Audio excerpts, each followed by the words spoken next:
Hello, and thank you for taking time to watch this video. My name is Louise Murray, and I'm a proud member of Impact100 Garden State. I'm going to talk about the kind of information our grant reviewers find most useful.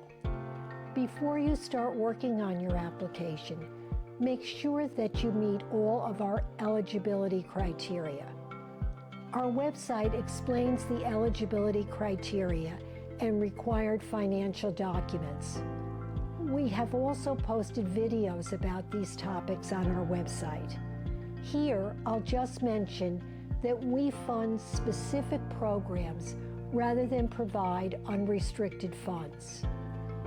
In this video, I will offer several suggestions to help you make a strong case that your application is a standout.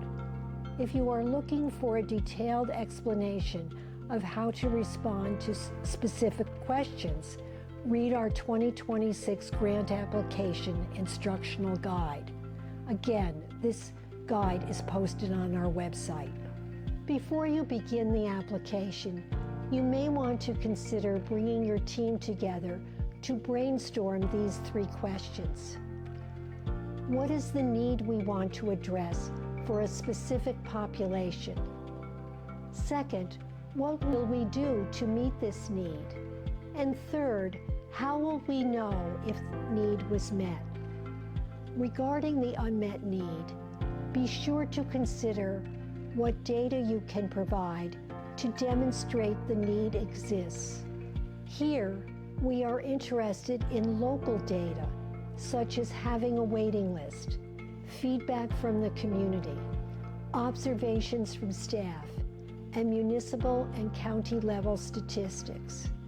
I want to emphasize that Impact is not interested in national or state level statistics. Along with providing data about an unmet need, be clear about the population you want to serve. What are their characteristics? Where do they live? How many do you plan to serve? About the number served, we are often asked if Impact prefers to fund programs serving a large number of people or serve fewer individuals with intensive services. Our response is that we fund both. We have funded organizations to buy food trucks so people throughout a county could have access to healthy meals. We have also funded programs that serve a small number of individuals with intensive services over an extended period of time. That's another advantage to receiving one of our Impact grants. Organizations can spend the funds over 3 years. So whether you want funds to serve a large population or a small one, explain your reasons. If you have research to back you up, tell us what the research says. Regarding what your organization will do, think deeply about the who, what, where, when, how, and why of the service you want us to fund. About the who, think about the credentials and skill sets of each individual who will be involved in delivering services.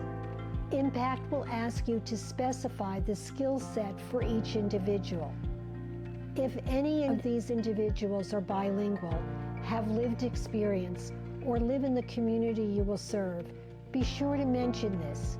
We see these qualities as a plus. If you plan to hire new staff with Impact funds, be sure to discuss the skill set needed.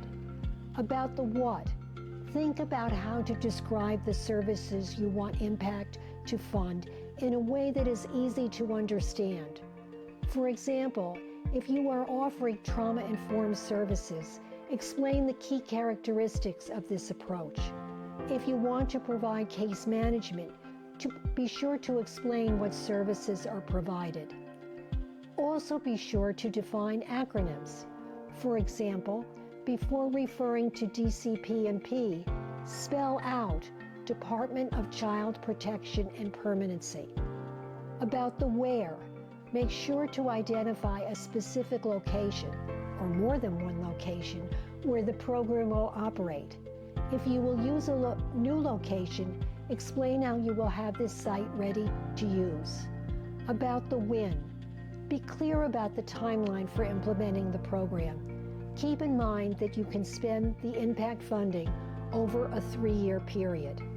About the how. This is a very important question. Provide enough detail to demonstrate that your organization is ready to implement the program.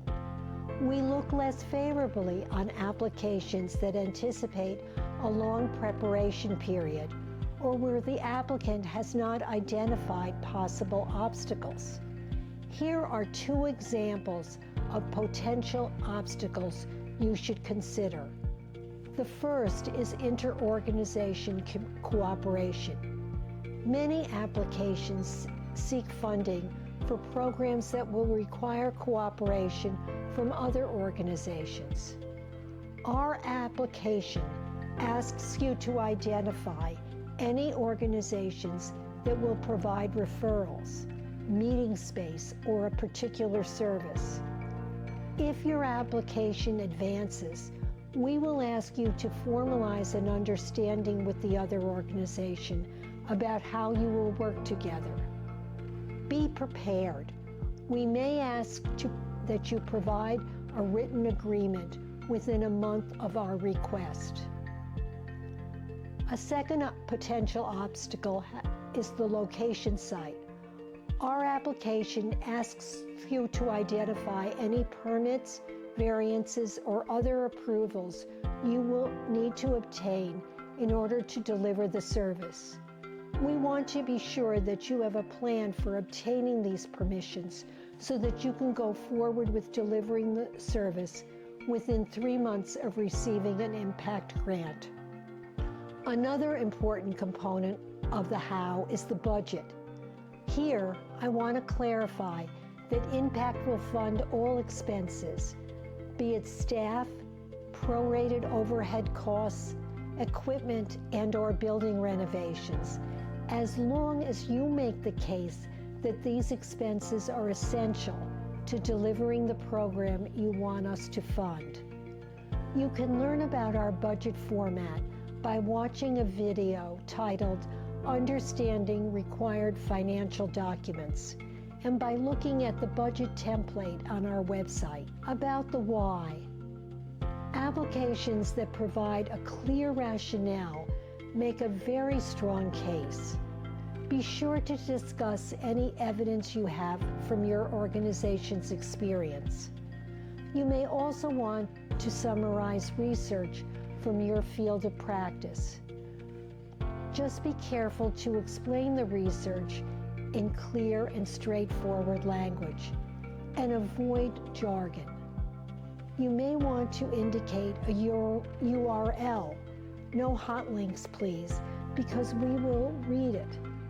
Another way to address the why is to tell us how your organization is uniquely equipped to provide the service. Do you have credibility in the community? Do you have expert staff?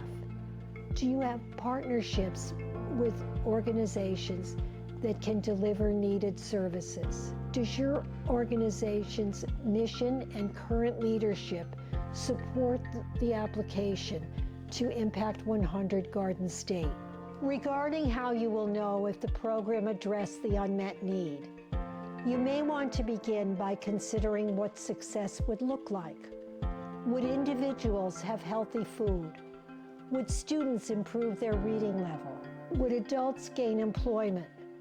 Would children develop coping skills? Would water quality improve? Would an underserved population have access to the arts? Once you can describe expected outcomes, tell us your plan for collecting information. I want to be clear. Impact does not expect sophisticated research studies. Self-reports from those served and staff observations are fine. And now to sum up.